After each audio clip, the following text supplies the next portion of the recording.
Apartments లో అమ్మని బీటేస్తావరా నువ్వెంత నీ ఏజ్ ఎంతరా? నీ మొఖం ఎప్పుడైనా అద్దంలో చూసారా నువ్వు? ఆగండి, అతను ఎందుకు కొడుతున్నారు? కొడతావేంటి? చంపేయాలండి. ఈడు మీకు బీట్ కొడుతున్నాడు తెలుసా? ఇందాక నుంచి మిమ్మల్ని చూసి సోల్కి వచ్చేస్తున్నాడు. వాడు బీటు కొడితే మధ్యలో మీకెందుకు? నాకెందుకా? వాడు బీటు కొట్టాలని రోజు నేను అక్కడ కూర్చుంటున్నాను. ఈ జిడ్డు మొహం గాడు ఐ లవ్ యూ చెప్తాడనే వెయిట్ చేస్తున్నాను.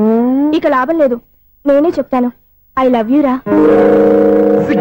ఎలా ఉందరా మన డైరెక్షన్? సూపర్. మన స్క్రిప్ట్ రాస్తే తిరిగి ఉండదా? ఏంటి ఇది మీ ఇద్దరి ప్లానా? అయ్యా నేను మరీ నీకు యూజ్ ఎంతో గలగా అంటున్నా. పని అయిపోయిన తర్వాత పారిపోతావేంట్రా? సారీ, ఇదిగా నేను తీసి. థ్యాంక్స్. ఇదిగో మన అనుబంధం తెగిపోతున్నందుకు బాధపడుతున్నావా బాబాయ్? ఇంకో 1000 అనుబంధం పెంచేసుకుందాం. ఈ జన్మలో నీకు మళ్ళీ అప్పేమని రాయి. ఇదేం బతికండి? ఈ బతికే బ్రహ్మాండంగా ఉంది. ఎందుకే నువ్వెవరో ఆర్టిస్ట్ వా? ఎలక్ట్రీషియన్. ఇదిగో బిల్లు. నువ్వు బిల్లు ఇవ్వాల్సింది నాకు కాదు, లవర్ బాయ్. ఆడవడా?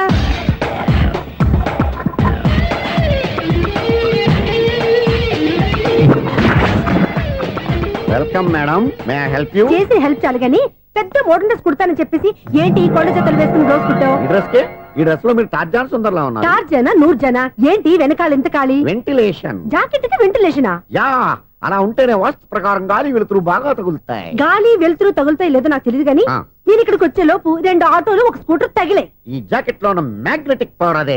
మ్యాగ్నెట్ అని బొంద. ఓకే ఓకే, మీకు అంత ఇబ్బందిగా ఉంటే మోడల్ ఇప్పుడే మార్చేస్తా.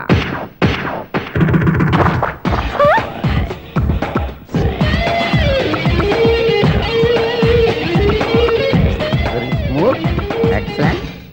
ఇప్పుడు వెనక్కి తిరిగి నా కళ్ళతో చూసుకోండి. నీ కళ్ళెందుకు? నా కళ్ళేవా? ఎంత చేంజ్ నోట్లో ఇవ్వండి. షూర్ షూర్, నీ చేతుల్లో చాలా పనితనం ఉంది. చేతుల్లోనే కాదు ఒళ్ళంతా పనితనమే. ఇదిగో ఈ 100 తీసుకో. ఇక మీద ఎప్పుడు నా బ్లౌజులు ఇలాగే కుట్టాను. ఓకే? యా, చూసావా మన టాలెంట్? వచ్చిన ఆడవాళ్ళందరినీ ఇలా మూడేసి అలా పడగొట్టేస్తున్నావు. నీ సూదికి ఇంక తిరగలేదా? కరెంట్ బిల్ అండి. కట్టేసి. నేనెందుకు కడతానండి? నేను ఎలక్ట్రీషియన్. బిల్లు ఇవ్వడానికి వచ్చాను. అనుకున్నానులే, కరెంట్ తీగ మీద కాకిలాగా నల్లగా మాడిపోయింటే ఎలక్ట్రీషియన్ అనుకున్నా. ఇలాగే సార్, వినాయక చవితి కదా, కొంచెం ఏదన్నా చేతులు పెడితే బాగుంటుందేమో ఆలోచించండి. చేతిలో అన్న పెడితే ఏం బాగుంటుంది కానీ ఇదిగో ఇది పెడతాను, తీసుకో. లంచం తీసుకోవటం మహానేరం. చెప్పడానికి నువ్వాడరా? అపరిచితుడు. మీ వంట మీరు ఉంచుకోండి, చూడటానికి తీసుకున్నాను అంతే. బాయ్. లంచం ఇవ్వడం కూడా నేరమే. ఇలాగే రాక్కు దబ్బడం నేరం కాదన్నమాట. ఏంటయ్యా ఈ చిత్రం? ఆ పెద్ద నుంచి వచ్చిన మేనేటర్ తిప్పించేస్తాడేటి? ఇది నీకు విచిత్రం గానీ నాకు మామూలుగా ఎప్పుడు జరిగే విషయమే. అదే మామూలుగా జరిగే విషయం ఏంటని? అంటే ప్రతి ఇంట్లో జరిగే విషయాలని నీకు చెప్పాలా? పోస్ట్ మ్యాన్ కదయ్యా, మాత్రం మ్యాటర్ పోస్ట్ చేయలేవా? నీ కరెంట్ పనులు నువ్వు చూసుకో. నా స్విచ్ లో ఏలెట్టావనుకో మీటర్ ఎర్రని తిరుగుద్ది. ఈసారి చూడండి మేడం, ఇది కూడా చూడండి మేడం. చెప్పనా ఇది ఎలా ఉంది? నీకు సారీ బాగుండదా? బాగుండదా బామ్మగారు? ఈ పోచంపల్లి సారీ మీకైతే సూపర్ ఉంటది. ఏంటయ్యా నేను ఎలా కనపడుతున్నాను? ఇది సన్యాసులు కట్టుకునే చీర. లేటెస్ట్ గా ఏదైనా షిఫాన్ చేసి చూపించు. ఈ చీర చూడండి మేడం. ఈ సారీ ఎంత? 1300 అమ్మా. 1300? ఎందుకయ్యా దానికి 1300? ఒక్కసారి అవుతుందే డోర్ కట్టెన్ కూడా పనిచేయవు. ఇచ్చే రేట్ చెప్పు. ఏమయ్యా ఆఖరిసారిగా అడుగుతున్నాను, 300కి ఇస్తావా? అంత రేట్ ఏందిలే మేడం, ఫ్రీగా తీసుకోండి. ఏం ఒళ్ళు బలిసిందా? ఒంటరిగా ఉన్నాను కదా అని సరసాలు అడదాం అనుకున్నావా? ఎవరు? నేనా? నీతోనా? ఏ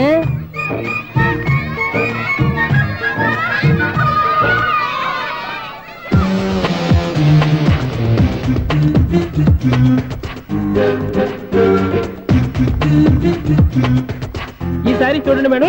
ఈ చీర చూడు, బాగుంది కదా?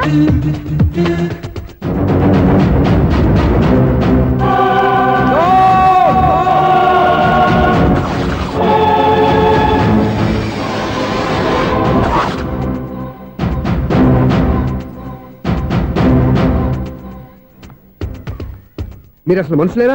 ఇక్కడ ఇంతమంది ఆడవాళ్ళు ఉన్నారు, అక్కడ పసిపిల్లాడు బావిలో పడబోతుంటే ఎవరు పట్టించుకోరా? అయ్యో పిల్లాడు ప్రాణాలు పోతున్నాయని ఎవరు పరిగెత్తరా?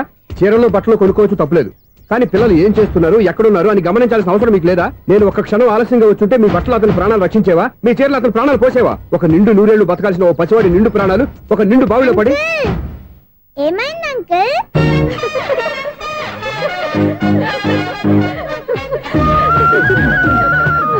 అయ్యో బాబు, అది క్లోజ్డ్ బావి, వాస్తు కోసం అలా ఉంచాం.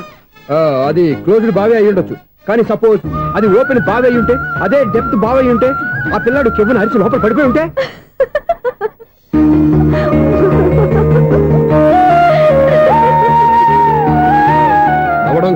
అందరూ ఆలోచించాలి. నవ్వడానికి 1 నిమిషం చాలు, ఏడవడానికి 1/2 నిమిషం కూడా పడదు. ఆ ఏడుపు ఎన్ని యుగాలు వెంటాడుతుందో మీకేం తెలుసు? Fantastic dialogue. ఈ డైలాగ్ నేను సినిమాలో పెట్టుకోవచ్చా? తమరెవరు? ఇన్సల్ట్. నేనెవరో తెలీదా? The famous film director Sunil Leela Bansali. Sunil Leela బన్సాలా? ఆ పేరు ఇప్పుడు లేదే. ఏదైనా డైరెక్ట్ చేసేగా తెలియటానికి. నేను చెప్పేది ఫ్యూచర్ లో ఫేమస్ డైరెక్టర్. బొందలే. మీరు ఏం మాట్లాడుతున్నారో అందరికీ అర్థమయ్యేలాగా పెద్దగా మాట్లాడుకోండి. మీరెవరు సార్? ఎవరో పెద్దగా రిపీట్ చేయి. మీరెవరు సార్? ఇప్పుడు అర్థమైంది నేనెవరా. ఆ మాట నేను నిన్నడగాలి. సార్, నాకు యూబీ గ్రూప్ ఆఫ్ కంపెనీలో అసిస్టెంట్ మేనేజర్ గా జాబ్ వచ్చింది. ఉండడానికి ఒక ఫ్లాట్ కావాలి. అర్థమైందా? అద్దెకి ఫ్లాట్ కావాలంట. ఎందుకు వస్తా నాకు చూడనుకున్నావా ఏంటి? ఆ మాట నువ్వే పబ్లిసిటీ ఇవ్వక్కర్లేదు. అచ్చరే, ఇంతకీ నువ్వు బ్యాచులర్ వేరా? అవునండి, నేను బ్యాచులర్నే. బ్యాచులర్స్ కి ఇక్కడ స్థానం లేదు, ఫ్లాట్లు లేవు. ఫ్లాట్స్ లేకపోవడం ఏంటి? బ్యాచిలర్స్ అంటే అంత చీపా? ఆ మాటకొస్తే మన పాత ప్రధాని బ్యాచర్ కాదా? పక్క రాష్ట్రంలో ముఖ్యమంత్రి బ్యాచర్ కాదా? ప్రెసిడెంట్ బ్యాచర్ కాదా? ఈ ఫ్లాట్స్ లో ఈవిడ బ్యాచర్ కాదా? పెళ్లికి ముందు నువ్వు బ్యాచర్ కాదా? ఆయన ఇప్పటికీ బ్యాచులరే. బాగా చెప్పావు. ఈ బ్యాచులర్ కి నేను ఫ్లాట్ ఇవ్వను. ఈడిచ్చిందంటే రాఘవేంద్రరావు లాంటి డైరెక్టర్ కి జంజల్ లాంటి రైటర్ దొరకవు. 10 రూమ్ లో ఉంది కానీ లగేజ్ అక్కడ తీసుకురా. అతని కోసం ఎంత రూమ్ ఖాళీ చేస్తానంటే వెల్కమ్. ఇదే నా ఫిలిం ఛాంబర్. ఇదేంటిది ఎలా ఉంది? ఇలాగే ఉంటది. నాకు ఏదైనా సరే ఆర్టిస్టిక్ గా ఆర్టిఫిషియల్ గా ఉండాలి, అప్పుడే లైక్ చేస్తాను. నువ్వు శంకరాభరణం శంకర శాస్త్రి గారి గడప తాకితే స్వరాలు పలికినట్టు నువ్వు ఈ ఫ్లాట్ లో ఏం తాకినా నరాలు తెగుతాయి. ఈడేంటి పట్టపగల తాగేస్తున్నాడు? వీడికి ఇంకో క్వాలిటీ కూడా ఉంది. కాస్ట్యూమ్ డిజైనర్ కూడానే. సమంత ఫాక్స్ దగ్గర నుంచి సుమంత దాకా ఈడే కొడతాడు. ఏంటి చెప్పులా? కాదు, బట్టలు. చూస్తుంటే అలా లేడు. అయినా బట్టలు కుట్టేవాడి రూమ్ లో పెట్టుకుంటాం ఏంటి? వాడేవాడు నన్ను పెట్టుకోవడానికి, వాడిని నేను పెట్టుకున్నాను. అంటే ఈ ఫ్లాట్ నీది కదా? టాలెంట్ తప్ప ఈ ప్రపంచంలో నాకంటూ ఏదీ లేదు. నా అదృష్టం కొద్దీ ఆయన ఈ ఫ్లాట్ ని అద్దెకి తీసుకున్నాడు. అందులో సగం నాకు అద్దెకిచ్చాడు, అందులో సగం నేను నీకు అద్దెకిస్తా. ఓహో, అండర్స్టాండింగ్. ఇంతకీ అద్దె ఎంత? అది నన్ను అడుగు. 6000. అయితే 2000 ఇస్తే సరిపోతుంది. ఎలా సరిపోద్దండి? ఆయన ఈ ఫ్లాట్ ని 6000కి అద్దెకి తీసుకుని అందులో సగం 2000కి నాకు అద్దెకిచ్చాడు, అందులో సగం 4000కి నేను నీకు అద్దెకిస్తాను. ఈ లెక్క ఏంటి ఇంత కన్ఫ్యూజ్ గా ఉంది? నీకే కాదు, మొదటి నుంచి వాడు నాకు కూడా అలాగే చెప్తున్నాడు. ఈ కన్ఫ్యూజన్ ఏమీ లేకుండా ఉండాలంటే 4000 ఇచ్చేయండి, సరిపోద్ది. 4000 మరీ టూ మచ్ గా ఉంది. అయితే 6000 ఇచ్చేయండి. సునీల్, చీకటి పడిందంటే ఊళ్ళో లైట్లు నిలిగితే నా కంటిలో లైట్లు ఆరిపోతాయి. నా కర్మ కొద్దీ ఈ వాచ్మెన్ ఉద్యోగం తప్ప వేరే ఏవి దొరకలేదు. రేచీకటి అని చెప్పారనుకో, ఉన్న ఉద్యోగం పోయి బతికే చీకటి అయిపోద్ది. అసలు ఇంతకీ లైట్ వెలుగుతుందా లేదా? అబ్బా, చెయ్యి కాలితే కాలింది, బలుబు వెలుగుతుందని మాత్రం తెలిసింది. అమ్మో, ఈ బలుబు ఉంటే చాలా డేంజర్. ఎవడెళ్తున్నాడో ఎవడొస్తున్నాడో తెలియదు. ఈ బలుబు ఆరిపోతే ఎవరు అని అడగొచ్చు. చిన్నప్పుడు ఎప్పుడో కృష్ణాష్టమి కొట్టాను ఉట్టి, ఇక్కడ ప్రతి రాత్రి కొట్టాల్సి వస్తుంది. జై సూపర్ స్టార్ కృష్ణ. ఏంటి చెడు చప్పుడు లేకుండా లైట్ అయిపోయింది? అమ్మయ్య, ఇప్పుడు ఏదో వచ్చినా పర్లేదు. ఏంటయ్యా సడన్ గా బల్బు అయిపోయింది ఏంటి? వచ్చేసారా సెక్రటరీ గారా? బల్బు ఆరిపోలేదండి, పగిలిపోయింది. ఏంటో చీకట్లో సరిగ్గా వినిపించట. చీకటికి వినపడడానికి సంబంధం ఏంటండి బాబు? కాదులే, కొంచెం బాడీ వీక్ గా ఉంది, కాస్త పెద్దగా చెప్పు. బల్బు హై వోల్టేజ్ వాళ్ళు పగిలిపోయిందండి. ఎంత హై వోల్టేజ్ అయితే మాత్రం రోజు ఇక్కడ ఈ బల్బే పోవాలా? అదేదో ఎలక్ట్రీషియన్ నడక వాచ్మెన్ నన్ను అడుగుతారేటి? సర్లే, చీకట్లో నీకేం ఇబ్బంది లేదుగా? ఈ టైంలో వెళ్తుల్లో ఉండడం ఇబ్బంది. అమ్మో, ఏదో కారు వస్తుంది.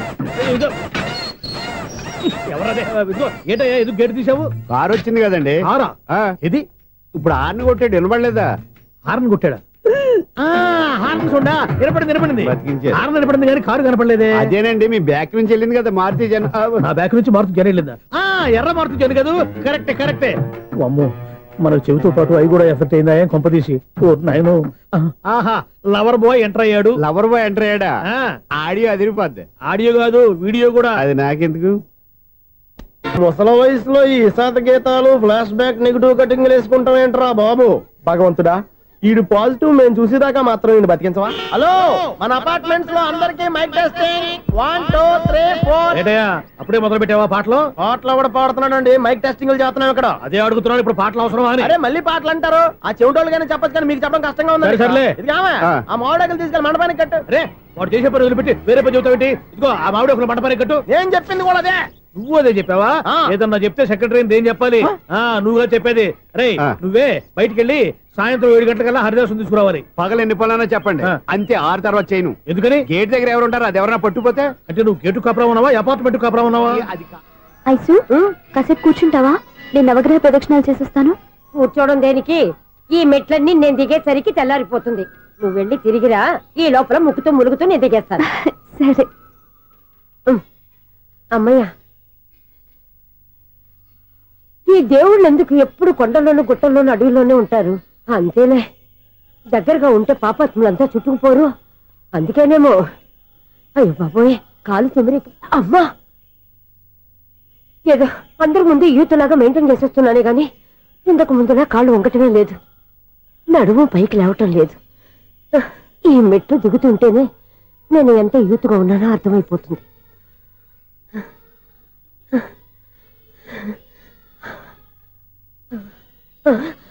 అయ్యో బాబాయ్, ఎన్ని మెట్లెక్కి మళ్ళీ దిగొచ్చానా?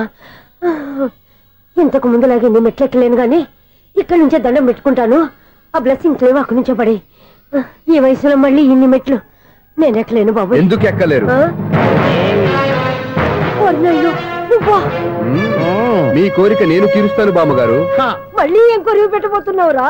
కొరివి కాదు బామ్మగారు, కోఆపరేషన్. హనుమంతుడు సంజీవుని పర్వతాన్ని ఎత్తుకెళ్ళి ఒక్కడికి కూడా కింద కూడా ఎత్తుకెళ్ళిపోతా.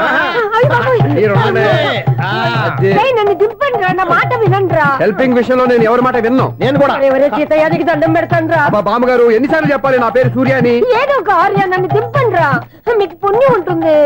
మధ్య దింపేస్తే మాకు పాపం వస్తుంది. ఒరే, మిమ్మల్ని మెట్ల మీద నుంచి తోచేయ్యా, నన్ను వదలండి రా. చూసావా బెదరు, పండు ముసలి కదా అని పందిలో మోసుకెళ్తుంటే భోజనం వేసుకుని ఇష్టం తిట్టేస్తుంది. బామ్మగారు నోరు మూసుకుని రామారామా అనుకోండి. నోరు మూసుకొని రామరామాన్ని ఎలా అనమంటావు? మేము నోరు మూసాం, మీరు మనసులో అనుకోండి. వచ్చేసాం. చూసావా ఎంత ఈజీగా పైకి తీసుకొచ్చావా? ఇప్పుడు అమ్మయ్యా, ఈ రోజుకి ఒక పుణ్యకారం పూర్తి చేసాం. ఇప్పుడు కూడా స్ట్రైట్ గా దేవుడి దగ్గర దింపేసేవాళ్ళం. కానీ ఈ కాస్త దూరం నడిస్తే నీకు పుణ్యం వస్తుంది కదా. బామ్మగారు లోపలికి వెళ్ళి మీరు ఒక్కళ్ళే దండం పెట్టుకోవడం కాదు, మా ఇద్దరు పేర్ల మీద కూడా నేను దండాలు పెట్టేసుకోండి. మీ ఆనందం చూస్తుంటే మా పేర్ల మీద అభిషేకం చేయించాలి. బామ్మగారు మెట్లెక్కలే కష్టపడుతుంటే మేమే ఈజీగా పైకి తీసుకొచ్చాం. Helping nature, helping tendency. ముసలిదైనా బరువు బండి ఉందండి బాబు. ఐసు, నువ్వు కిందకి దిగాలి కదా, వాళ్ళు పైకి తెచ్చావంటారేంటి? కర్మ అదేనమ్మా, నా కర్మ. ఎంతో కష్టపడి ఒక్కొక్క మెట్టే కూర్చుంటూ పాక్కుంటూ ఆయాసపడి కిందకి దిగితే ఆ వెధవులు నన్ను తీసుకొచ్చి ఇక్కడ పడేశారు. వాళ్ళు ఎత్తుకొస్తూ ఉంటే నువ్వైనా వద్దని చెప్పొచ్చు కదా. నన్ను ఎక్కడ చెప్పనిచ్చారు? పైగా గట్టిగా నోరు మూసేస్తే చంటి పిల్లని తీసుకొచ్చినట్టు తీసుకొచ్చి ఇక్కడ పడేశారు గాడిదలు. పైగా హ్యాపీ అంట హ్యాపీ. బాబాయ్, ఇన్ని మెట్లు మళ్ళీ నేను ఎలా దిగగలను? నా వల్ల కాదు బాబోయ్. అతని సార్ వస్తే ఇలాంటి హెల్ప్ ఏవి చేయొద్దని చెప్పు. ఎలా చెప్పును? వాళ్ళు ఏ టైంలో ఏ కారణం నుంచి వస్తారో కూడా తెలియదే. వాళ్ళు నన్ను చంపేదాకా హెల్ప్ మీద హెల్ప్ చేస్తూనే ఉంటారు. నేను చెప్పాను కదా ఐసు, వాడొక పెద్ద లూజ్ అని. నేనున్నాను కదా. అలాగే వాళ్ళు వచ్చే లోపల మనం వెళ్ళిపోదాం. అయ్య బాబాయ్, ఆ బండారు వచ్చేస్తున్నాడు. Ice, ice, ice.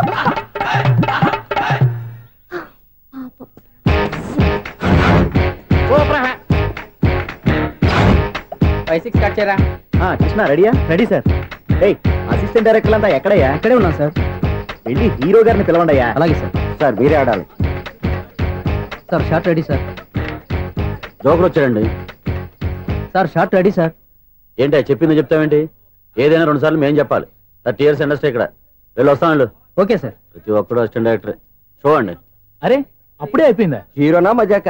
ఎదురుగా ఉంది ఎవరు, అందుకే తొందరగా. అవును ఏంటే 4 రోజుల నుండి సబ్జెక్ట్ చెప్పాలని తిరుగుతున్నా సార్. నెలగా సార్, 6 నెలలు అయింది సార్. 5 నిమిషాల్లో ఏం చెప్తా సార్? 10 నిమిషాలు టైం ఏమి కుదరదయ్యా. నా టైం చాలా వాల్యుబుల్. 5 నిమిషాల్లో ఏం చెప్తే చెప్పు, లేకపోతే గెట్ అవుట్. సారీ సార్, 5 నిమిషాల్లో చెప్తాను సార్. చెప్పు సార్. ఈ సబ్జెక్ట్ లో మీదో మంచి ఫ్యామిలీ సార్. మా ఫ్యామిలీ గురించి ఆంధ్రాలో అందరికీ తెలుసు. అంతేగా సార్, ఈ సబ్జెక్ట్ లో చాలా వెరైటీస్ ఉన్నాయి సార్. కాళ్ళు లేని తల్లి, కళ్ళు లేని తండ్రి, మూగ చెల్లి, ఏవి వినపడని అన్న. మరి నేను మీ క్యారెక్టర్ చాలా పర్ఫెక్ట్ సార్. ఏంటే పర్ఫెక్ట్? ఏంటి పర్ఫెక్ట్? ఇలాంటి కుంటోలు గుడ్డోలు మోగోళ్ళ మధ్య అడుగుతున్నమాట నన్ను. ఏంటంటే మీకు టైం ఇచ్చినందుకు ఇలాంటి సబ్జెక్టులు చెప్తారంటే, ఇలాంటివి తీయడానికి ఫిలిం నగర్ లో వెరీ గుడ్ అని ఒక ఆఫీస్ ఉంది. అక్కడికి వెళ్ళండి, వాళ్ళు చేస్తారు. అది ఇక్కడ హీరో గారు తెంచాలి చెప్పించుకుంటాం. ఏదో హ్యాండిక్యాప్ సబ్జెక్ట్ అంటూ తిరుగుతున్నాం. మీరెవరండి? Latest youngest writer come greatest director అండి. టైం ఇస్తే స్టోరీ చెప్పాను. 5 నిమిషాలు చెప్తావా? 2 నిమిషాలు చెప్పేస్తాను, మళ్ళీ నా టైం వేస్ట్. చాలా బాగుంది, ప్రొసీడ్. ఓపెన్ చేయగానే అందమైన కాలేజ్ అండి. అందమైన కాలేజ్? మరి నేను అందులో మీరు పెట్టుపట్లాడే వయసులో ఫస్ట్ ఇయర్ ఇంటర్మీడియట్స్ అవుతుంటారు. మరి హీరోయిన్ ఆ అమ్మాయి అదే కాలేజీలో సెకండ్ ఇయర్ ఇంటర్మీడియట్స్ అవుతుంటుంది. కట్టయ్యా, ఈ సీన్ నాకు నచ్చలేదే. నాకన్నా హీరోయిన్ 1 సంవత్సరం ఎక్కువ చదవడం ఏంటి? బాలేదే. ఈ పాయింట్ లో వెరైటీ అది సార్. మీరు హీరోయిన్ కంటే 1 year యూత్ అన్నమాట. ఓహో, వెరీ గుడ్ థాట్. ఇలాంటి యూత్ సబ్జెక్ట్ కోసం చాలా కాలం నుంచి వెయిటింగ్. చూడండి, యూత్ కి మార్క్ అక్కడ చూసి నేర్చుకోండి. సబ్జెక్ట్ ఎలా ఉండాలి మీరు చెప్పండి డే రైట్ బాబు ఇదిగో కూర్చోయమ్మా మళ్ళీ ఓపెన్ చేయగానే వన్ వరస్ట్ మార్నింగ్ లైట్ గా ప్లెజెంట్ అట్మాస్ఫియర్ అండి worst morning present atmosphere 30 years నా కెరీర్ లో ఇలాంటి డైలాగ్ ఏం లేదే అందుకే వెరైటీగా ఉంటుందండి ఓహో ప్రొసీడ్ హీరోయిన్ స్లో మోషన్ లో మిమ్మల్ని క్రాస్ చేసుకుంటూ అలా పరిగెట్టుకుంటూ అంటే 30 years ఇండస్ట్రీలో నన్ను క్రాస్ చేసి ఎవరు ముందుకు వెళ్ళకూడదు నేనే వాళ్ళని క్రాస్ చేయాలి ఎవరెవరిని క్రాస్ చేసిన ఉంటాయి కదా సార్ ఓహో ఇదొక ట్విస్ట్ అన్నమాట ప్రొసీడ్ అలా క్రాస్ అవుతూ వెళ్తున్న హీరోయిన్ ఒంటి మీద చున్ని రెపరెపలాడుతూ ఇలా ఎగురుతూ ఉంటుందండి ఇక నాకు అర్థమైపోయింది అలా గాల్లో ఎగురుతున్న చున్నీని స్పైడర్ మ్యాన్ గట్టపులో వచ్చి పట్టుకుంటా అనమాట కాదు సార్ అదే ట్విస్ట్ ఓహో అలా ఎగురుతూ ఉన్న చున్ని ఓ చోట నేల మీద పడిందండి ఎక్కడ లకడిగా పూలోనా అది రెండో ట్విస్ట్ అండి ఓహో టైట్ లో హ్యాండ్ ఆ చున్నీని ఇలా పట్టుకుని అని పైకి లాగిందండి హ్యాండ్ అదేనా హ్యాండ్ మీదే కానీ లొకేషన్ లకడి కప్పులు కాదు ఎరా నీకు పాస్పోర్ట్ ఉందా హాయ్ ఉంది కదండి మీరు ప్రొసీడ్ అవ్వండి ఇంకేముందని ప్రొసీడ్ అవడానికి అక్కడ నేను సాంగ్ వెళ్ళిపోతాం అనమాట చున్ని చున్ని చున్ని చున్ని కున్ని కున్ని కున్ని అద్భుతం అద్భుతం నీ సాంగ్ బాగుంది స్టోరీ బాగుంది వెంటనే వెళ్ళి ప్రొడ్యూసర్ తెచ్చుకో అదేంటండి ప్రొడ్యూసర్ నేను తెచ్చుకోవాలా 30 years ఇండస్ట్రీ మనం డేట్స్ ఇస్తే ఎవడైనా ముందుకు వస్తాడు ఎందుకు ఆత్మహత్య చూడనుగా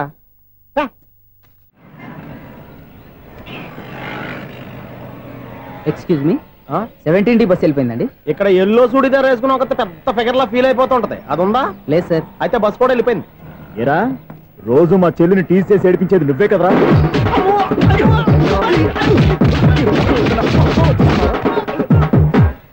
నాయన ఇంకోసారి నా చెల్లి జోలికి వచ్చావా చంపేస్తా జాగ్రత్త